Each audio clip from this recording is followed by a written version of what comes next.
साथ मैं हूं सुचरिता कुकरेती और मैं पहुंच गई हूं मेरठ लोकसभा सीट, जहां से बीजेपी ने प्रत्याशी के रूप में उतारा है पर्दे के प्रभु राम अरुण गोविल को। बीजेपी पिछली बार भी यह सीट जीती थी, लेकिन सिर्फ 5000 जीत का मार्जिन था। इस बार बीजेपी उम्मीद कर रही है कि न सिर्फ सीट लेकर जाए, बल्कि जश्न भी कुछ ऐसा हो जैसा अयोध्या में रामलला के आने।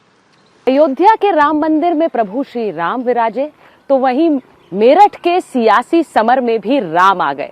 बीजेपी ने मेरठ से अपने प्रत्याशी अरुण गोविल जी को बनाया है। अरुण जी इस वक्त हमारे साथ है। अरुण जी, बहुत बहुत स्वागत रिपब्लिक भारत पर समय देने के लिए। मुझे लगता है कि मैं सबसे पहले तो आपसे यही पूछूंगी, आपकी बहुत सी चुनावी सभाएं मैंने देखी हैं, उनके वीडियोस देखे। जब आप लोगों के बीच जाते हैं तो वो प्रभु श्री राम को ही देखते हैं या उनको अब मेरठ के इस उभरते हुए नेता की तस्वीर नजर आने लगी है? नहीं, पहले इन दोनों को आप अलग नहीं कर पाएंगे। हाँ, अच्छा, मुश्किल होगा क्योंकि हाँ। मुझे देखते ही सबसे पहले उनको राम जी याद आते हैं। स्वाभाविक भी है, स्वाभाविक। तो वो अलग नहीं हो पाएगा। लेकिन इतना जरूर है कि जो मैं उनके भाव उनके चेहरे पर देख रहा हूँ, उसमें जो मेरा बेसिक कैरेक्टर है, हाँ। आपको बताऊं, हाँ। कि मैं वैचारिक ईमानदार रहा हूँ, हाँ। जिंदगी, हाँ। मुझे नॉर्मली झूठ बोलना आता नहीं है, और जिंदगी कोई आरोप, उस तरह के आरोप मेरे पर्सनल जीवन पे, सामाजिक जीवन पे नहीं है। हाँ। तो एक ईमानदार और एक इंसान की छवि जो है वो मेरी है। तो उस नाते वो सब जानते हैं। वो तो राम जी को और एक ईमानदार इंसान की छवि को आप अलग नहीं कर सकते। हाँ। तो उन्हें मुझे देखते ही जो उनके चेहरे पर जो खुशी आती है, हाँ। मतलब वो दे बिकम, जिसे कहते हैं ना, हिंदी में एक शब्द होता है भाव विह्वल, हाँ। वो हो जाता है। हाँ। तो अब उन दोनों को आप अलग तो नहीं आपके पास सभाओं में लोग अपनी कोई समस्या लेकर आते हैं या कहते हैं भगवान राम हमें आशीर्वाद दे दीजिए? नहीं, समस्या इससे खुश हो जाते हैं। बात ही नहीं हो रही है, और सभाओं में मैं भी अपना मुंह खोल नहीं पा रहा हूँ। अच्छा। क्योंकि हजारों की तादाद में भाई बहन होते हैं वहाँ दोनों तरफ, और सबको मतलब आरती उतारते हैं, फूल पूरे दिन भर में मुझे लगता है 1 टन 2 टन फूल मेरे ऊपर फेंक दिए जाते हैं। आरती उतारते हैं, औरतें आती और उसके लिए मतलब घुस जाती है बगैर। तो मतलब मुझे लगता है धारावाहिक से ज्यादा आपको अपने प्रभु राम के स्वरूप का शायद एहसास चुनावी सभाओं में हो रहा होगा।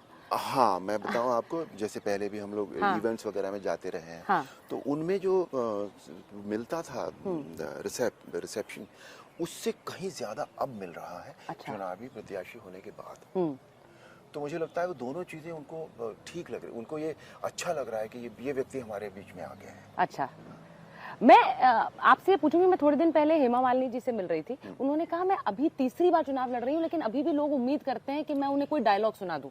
मैं आपसे ये इसलिए पूछ रही हूँ कि जब आप सभाओं में जाते हैं तो क्या वो सोचते हैं कि प्रभु श्री राम जैसे धारावाहिक में बात करते थे वैसे ही आप उनसे बात करें?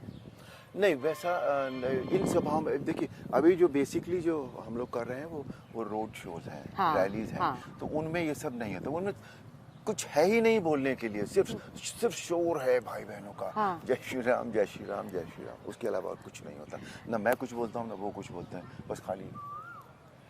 अच्छा, रामायण में तो प्रभु श्री राम ने रावण का वध किया, इस सियासत में रावण कौन है? किसी भी सियासत में या किसी भी सामाजिक उसमें रावण जो होता है, हाँ। मेरे हिसाब से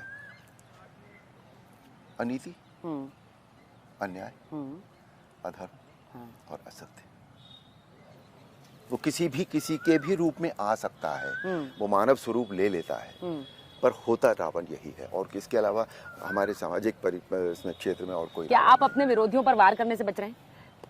नहीं, मैं नहीं करता, मेरी आदत नहीं है वो ऐसे। मैं आई बिलीव इन कि मैं मेरा काम करूंगा और उसको 100% दूंगा। पर राजनीति में तो प्रतिद्वंदी पर वार किए बिना काम नहीं होता है।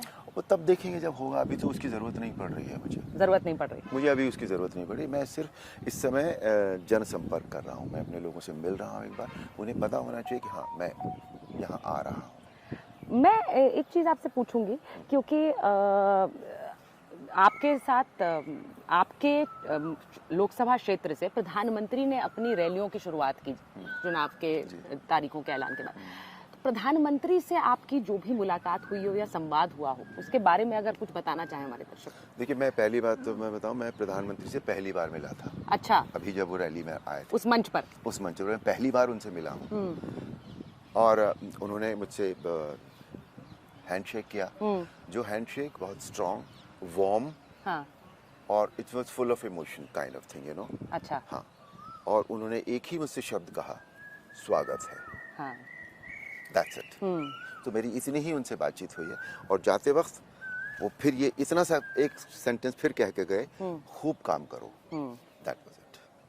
आपने, जिन्होंने फिल्म देखी है वो ये जानते हैं कि नरेंद्र मोदी का एक किरदार आपने फिल्म में निभाया है। हाँ। तो मुझे ये बताइए कि उस फिल्म के लिए आपने नरेंद्र मोदी के किरदार को कितना स्टडी किया था, क्योंकि आपने मुलाकात तो रैली में की, लेकिन उससे पहले आप उनके किरदार को अच्छी तरह स्टडी भी कर चुके थे।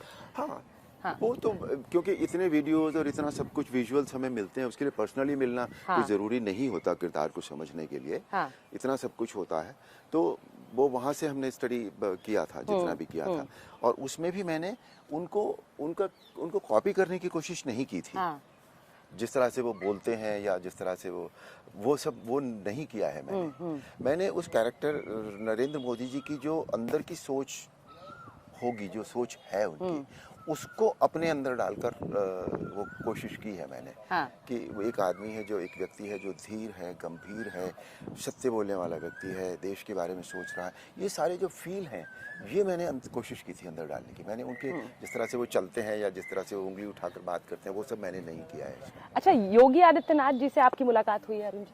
हाँ, उनसे हुई है, पहले भी 2-3 बार हुई है। हाँ। जब कभी लखनऊ जाना होता, कभी कभी होता है ना, किसी व्यक्ति से मिलने का मन करता है, कोई काम नहीं होता उनसे, ऐसा जरूरी नहीं होता कि हमें आप योगी आदित्यनाथ जी से मुखातिब या फिर मिलने का मन आपका रहा पहले भी, जब आपको नहीं पता था कि राजनीति में आप आएंगे, या ये राजनीतिक मुलाकात? नहीं, मैंने वही बताया। हाँ। मुझे कोई काम नहीं था, मैं 2-3 बार उनसे मिला हूँ हाँ। पहले लखनऊ में। हाँ। और कभी मन कर, मैंने एज आई सेड इट कि मन करता है कभी कि किसी व्यक्ति से मिला जाए। हाँ। तो उनसे मिल पाए हम, तो मैं उनसे मिला 2-3 बार। राजनीति कुछ नहीं था तब तक, मेरा खुद का भी नहीं पता था कि मैं राजनीति में जाऊंगा। तो उन्होंने कहा कि आप आइए राजनीति में, ये शुरुआत कहाँ से हुई? नहीं, ऐसा नहीं था। मैं बताऊं आपको, मैं हालांकि मैंने बीजेपी ज्वाइन की थी 21 में। हाँ। पर उसके बाद ही मैं एक्टिव नहीं हुआ था कहीं हाँ। भी। तो ऐसा कुछ नहीं था कि मुझे राजनीति में जाना ही है। ये तो रामलला के प्राण प्रतिष्ठा जिस दिन हुई, उस दिन अचानक मेरे मन में आया था कि मुझे 1 to 1 हमने रामायण के थ्रू सेवा तो की। हाँ। पर वो अपरोक्ष रूप से थी, यानी कि आध्यात्मिक सेवा की, संस्कृति की सेवा की, मॉरल्स की सेवा की, सही बात है ना, वो सब किया। पर उस दिन मेरे मन में आया कि 1 to 1 जो है ना, वो एक बार करना चाहिए। उसकी वजह नहीं, एक 1 to 1 अरुण जी आपका बतौर एक सोशल मीडिया इन्फ्लुएंसर भी रहा है, क्योंकि मैं बहुत लोगों को जानती हूँ जो आपके उन वीडियोस को देखते थे। मैंने खुद भी कई वीडियोस आपके देखे हैं, और क्या मुझे कहना चाहिए कि एक लाइव मोटिवेशन स्पीकर की तरह, वो आपको लगता है वो एक कनेक्ट पहले से लोगों के साथ उस जरिए से भी हो गया था किरदार के बाद? हाँ, नहीं, कनेक्ट तो हो गया था, पर अगेन वो हम 1 to 1 मतलब फिजिकली हम एक दूसरे के सामने नहीं थे कभी भी, किसी भी तरह से। This is the only difference between the films and the political era. अच्छा, आपको लगता है कि प्रभु श्री राम को उतारा सियासी पिच पर, तो सामने वाले भी थोड़ा सा नर्वस हो गए कि बार बार प्रतिद्वंदी बदले हैं इस मेरठ सीट से समाजवादी पार्टी? पता नहीं, मुझे नहीं पता उसका क्या कारण रहा होगा उनके, वो उसका कारण वही आपको बता पाएंगे। मैं उसमें नहीं पढ़ना चाहता बिल्कुल। नहीं, आप मॉडेस्ट हो रहे हैं, क्योंकि आपके नामांकन के बाद, आपके नाम उतारने के बाद वहां पे एक खलबली सी मची थी कि भाई अगर राम खुद आ जाएंगे, और वो भी तब जब प्राण प्रतिष्ठा का एक पूरा जश्न देश भर में था, तो मुश्किल हो जाएगी। आपको लगा ऐसा है? नहीं, मैं वही आपसे बार बार कह रहा हूँ। आप मुझसे बार बार वही सवाल पूछेंगे, मैं बार बार आपको वही जवाब दूंगा। मैं उस पर न तो मुझे पता है उस बारे में, और न मैंने पता करने की भी कोशिश नहीं की कि क्या हुआ था वहाँ पर। सिंस आप लोग मीडिया में, तो आप लोग को तो पता करना जरूरी होता है। मुझे नहीं पता वहाँ क्या हुआ। एक सवाल पूछूंगी, अभिनेता बनना ज्यादा मुश्किल है या नेता बनना? नहीं, दोनों के अपने अपने वो है, प्रॉब्लम्स हैं। दोनों के अपने अपने प्रॉब्लम्स हैं, और मेहनत दोनों जगह है। एंट्री लेना बहुत मुश्किल होता है लोगों के लिए, और उसके बाद काम करना, दोनों में काम करना पड़ता है, दोनों में बहुत मेहनत 100% देना पड़ता है अगर आपको ऊपर पहुंचना है तो। वो नेता भी हो या अभिनेता हो, दोनों उस तरह से दोनों सेम है। अच्छा, हमने आपको कई मंच पर हाल के दिनों में, क्योंकि प्राण प्रतिष्ठा का मौका था, तो हमने आपको सीता मैया के साथ देखा, दीपिका जी के साथ, अनुज लक्ष्मण के साथ देखा। तो क्या कोई ऐसी सोच है कि वो भी प्रचार में उतरे आपके साथ? आपकी सीट के लिए? कुछ ऐसा सोचा? हो भी सकता है, हो भी सकता है, वो ट्रेलर दिख सकता है हमें, क्योंकि हाल के दिनों में बहुत सारे मंच पे आप लोग एक साथ थे। हो भी सकता है। ये हिंट दे रहे हैं क्या आप? कुछ नहीं, कुछ तय नहीं थे। देखिए हिंट विंट की बात नहीं होती। हाँ। हो सकता है मेरे मन में है वो बात। मैंने अभी उनसे बात नहीं की है। हाँ। उनकी डेट्स भी अवेलेबल होनी चाहिए, यहाँ की भी डेट्स अवेलेबल होनी चाहिए। अगर ऐसा हो गया तो फिर वो जरूर आएंगे। Because they have been very, I mean our relationship has been very good till date. अच्छा, एक आखिरी सवाल पूछिए, यहाँ पर बहुत से लोग, आप क्योंकि मेरठ में पैदा हुए हैं, यहीं पर रहे हैं, लेकिन बहुत से लोग आपको यहाँ बाहरी क्यों कह रहे हैं? मुझे पता नहीं वो उनका प्रॉब्लम है, क्यों बाहरी कह रहे हैं। मैं I was born here, I was brought up here, हाँ, आई यही मैंने स्टडीड कहा। Here, I have spent almost हाँ 21 years of my life in Meerut. अगर उसके बाद भी मैं बाहर का हूँ तो भाई वो उनका प्रॉब्लम है, मेरा प्रॉब्लम नहीं है। कितने वोटों से जीतेंगे अरुण जी इस सीट को? कोई आंकलन लगाया आपने? Not like to give you the number, मुझे नहीं पता। कोई आंकलन लगा रहे हैं? नहीं, मुझे नहीं पता वो नंबर्स में क्योंकि देखिए राजनीति का ये नंबर्स देना, ये सब वो जो राजनीतिक पंडित होते हैं ना, हमारे अभी हैं दो एक हमारे देश में, वो देते हैं ये नंबर्स, या जो सर्वे आप लोग करते हैं उसमें नंबर्स आते हैं। तो मैं उन दोनों में से बिलोंग नहीं करता किसी भी चीज़ को, तो नंबर्स मुझे नहीं पता। मुझे एक आपसे अनुरोध करूंगी, समय हो गया है, एक अनुरोध करूंगी कि प्रभु श्री राम की कोई एक सीख या फिर कोई एक ऐसा दोहा, कोई भी लाइन जो आप हमारे दर्शकों को कहना चाहें, जो उनके लिए एक सीख हो। तुलसीदास जी का एक दोहा है, राम नाम मणिदीप धरु जी ही देहरी द्वार, तुलसी भीतर बाहर हूँ जो चासी उजियार। इसका अर्थ ये है कि जिस तरह घर की ड्योढ़ी पर दीपक रखने से संध्या को घर के बाहर और घर के अंदर दोनों तरफ उजाला हो जाता है, उसी तरह तू अपने मुख की ड्योढ़ी पर, यानी अपनी जीभ पर राम नाम की मणि रख ले, तेरे बाहर भी उजाला हो जाएगा और तेरे अंदर भी उजाला हो जाएगा। तो अंदर भी उजाला मुझे लगता है उस दिन हुआ जब आपने प्रभु श्री राम का किरदार निभाना शुरू किया, और अब बाहर का उजाला ये इस चुनावी सभा में भी, और मुझे लगता है उससे पहले भी आपके जीवन में उस किरदार से आया और आगे भी रहे। बहुत बहुत धन्यवाद अरुण जी। मुझे लगता है जय सिया राम कहकर इसको अंत करना। जय श्री राम। जय श्री राम। अरुण जी, कोई हार पहना रहा है, कोई फूल बरसा रहा है, कोई मुझे लग रहा है कि नतमस्तक है आशीर्वाद देने के लिए। सभी लोग आशीर्वाद दे रहे हैं, सब लोग प्यार दे रहे हैं, बहुत ही पॉजिटिव साइन है ये। यहाँ पर जब आप आए हैं तो लोगों के बीच, लोग मैं दूर से देख रही हूँ, मांग रहे हैं कि प्रभु राम हमें आशीर्वाद दे जाए, बाकी कोई वादा नहीं चाहते आपसे बतौर नेता। नहीं, इस समय उनकी कोई डिमांड नहीं है मेरे से, क्योंकि कोई, और वैसे भी कोई कन्वर्सेशन तो हो नहीं पा रहा है, इस वक्त कोई कन्वर्सेशन भी नहीं हो पा रहा है। मतलब ये है, उनको एक बात जरूर लगती है कि उनको ये अच्छा लग रहा है कि अरुण गोविल यहाँ प्रत्याशी बनकर आ गए। ये है। और कह क्या रहे हैं आपसे, कह क्या रहे हैं आपसे? मुझसे कुछ भी नहीं कह रहे, आप खुद देख पा रहे हैं, मुझसे कुछ नहीं कह पा रहे, सिर्फ जय श्री राम है। मैडम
अरुण गोविल जी मेरठ में जाकर अलग जगह जगह जनसभाएं कर रहे हैं। कुछ अरुण गोविल की सभाओं में बड़ी संख्या में महिलाएं भी आ रही हैं।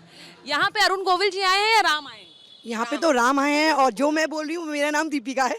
अरे वाह, तो आपने पहले ही जोड़ी बिठाई है। जी बिल्कुल, और बहुत खुश हैं हम।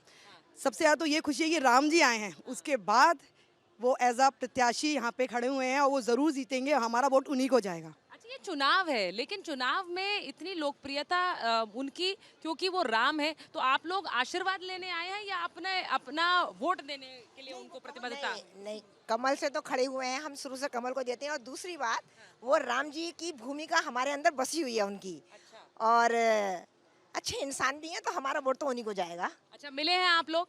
उनसे हाँ मिल के आए हैं, मिल के आप मिल जी जी बिल्कुल। तो आप सभाओं में जब जाती हैं, ये बताइए कि हम मेरठ में पहली बार वो चुनाव लड़ रहे हैं और मेरठ से लड़ रहे हैं, तो मेरठ की जनता का संदेश क्या है उनके लिए? मेरठ की जनता का यही संदेश है कि हमारे बचपन से लेके हमारे मन में जो राम बसे थे, उनकी छवि वही है और वो यहाँ से जीत के जाएंगे। जो लोग वोट नहीं भी देते थे, वो भी पहली बार वोट देंगे। अच्छा, ये बड़ी बात है। उन्होंने अपील करी है, जो है सबको वोट देना है अपना कीमती, और सबको फूल पे ही देना है, और हम देंगे। अच्छा, तो ये जो एक आप लोग, ऐसा लग रहा है कि एक साथ मिलकर सब लोग इस सभा में आए। ये बताइए, मर्यादा पुरुषोत्तम राम कहते हैं, तो अरुण गोविल जी भी आपको वैसे ही लगते हैं मर्यादा पुरुषोत्तम? यस, बिल्कुल उन्हीं की छवि लगती है, जैसे बिल्कुल साक्षात भगवान के दर्शन घर में क्या चर्चाएं होती हैं इस बार के मेरठ से चुनाव लड़ रहे हैं? बस यही जीतेंगे और कुछ है ही नहीं। बीजेपी, अरुण गोविल जी, राम जी, अच्छा, बाकी प्रत्याशी कुछ वो है ही नहीं, हम देखते ही नहीं उन्हें। हम जो एक कमल है भाजपा, उसके मुकाबले कोई और है हो नहीं सकती। अब की बार 400 पार बीजेपी। ये आप लोगों ने भी नारा बनाया? जीतेंगे ही जीतेंगे। जय श्री राम। और सबके लिए ये एक इन्फॉर्मेशन साथ है। एक बार जरा बोल दीजिए सब। जय श्री राम। मेरठ की जनता के बीच पहुंचे हैं, उनसे पूछते हैं कि चुनाव में यहाँ पर इस बार कौन नजर आ रहा है? यहाँ पे तो अरुण गोविल जी, श्री राम जी आएंगे 100%, कोई ऑप्शन ही नहीं है दूसरा। अच्छा, जहाँ जाते हैं प्रत्याशी हैं बिल्कुल हर तरह से, बहुत सज्जन व्यक्ति हैं और सबका जाना पहचाना चेहरा है, और हम लोगों को पूर्ण विश्वास है और वो अच्छा काम करेंगे बहुत। जहाँ मैं जा रही हूँ वहाँ पर अरुण गोविल के साथ श्री राम भी लगा रहे हैं लोग। जय श्री राम। लोग कह रहे हैं कि राम जी आ रहे हैं, अरुण गोविल आ रहे हैं। जी बिल्कुल आएंगे, बहुत अच्छे तरीके से 400 पार इस बार जो मोदी जी आएंगे, 400 सीट पार करके आएंगे बिल्कुल, और हमारी धरा को पावन करेंगे श्री राम। हमें इस बात की बहुत उत्सुकता है। आप लोग वहाँ उन्हें अपने प्रत्याशी के वादे सुनने जा रही हैं या फिर आशीर्वाद लेने जा रही हैं? दोनों ही काम करने जा रहे हैं जी, लेने भी जा रहे हैं और उनसे मिलने भी जा रहे हैं। भगवान राम का चरित्र चित्रण किया है, रामायण में राम का रोल किया है। हम उन्हें उसी स्वरूप से देखते हैं कि हमारे श्री राम आ रहे हैं और हमारा उद्धार करेंगे, बढ़िया काम करेंगे। हम भारतीय जनता पार्टी के जिताएंगे। हाँ जी। अच्छा, कौन और प्रत्याशी है यहाँ मेरठ से? मेरठ से और कौन है? मेरठ से और कौन है अरुण गोविल के साथ? हाँ, हम देखने जा रहे हैं, कमल के फूल को जिताएंगे, श्री राम जी को देखेंगे, मोदी की जय जयकार होगी, पूरे देश उनके। सीरियल में, धारावाहिक में देखा उन्हें? हाँ जी, देखा है, देखा है। अच्छा, अब भी देखते हैं। जैसे उनका राज तिलक उसमें हुआ, वैसे ही मेरठ से हो। भारी मतों से विजयी हो। जय श्री राम। भारतीय जनता पार्टी जिंदाबाद। जय श्री राम। आप फिल्म बना रही हैं? जब यहाँ पर पता है आपको प्रत्याशी कौन है मेरठ से? अरुण गोविल, और वो रामायण में राम बने थे, नहीं, उनके अलावा और कौन है मेरठ से? और किसी को नहीं देखा। अच्छा, और प्रत्याशियों के नाम ही नहीं जानते दे दो त्यागी है बसपा से। हमें जरूरत ही नहीं हाँ, सुनीता वर्मा है सब। पिलर हैं, लोग देख रहे हैं उन्हें भी। हाँ, लोग देखेंगे तो है, सब वो उठे हैं तो देखेंगे तो है। लेकिन हमारा पूर्ण विश्वास है अरुण गोविल जी पर। बीजेपी को वोट फूल को। आदमी बहुत ही सज्जन बाजार व्यक्ति में जो हैं। आदमी है उसका सब देखेंगे तो है, वोट खरीदेंगे उसका अधिकार है। अच्छा, हाँ, बताइए।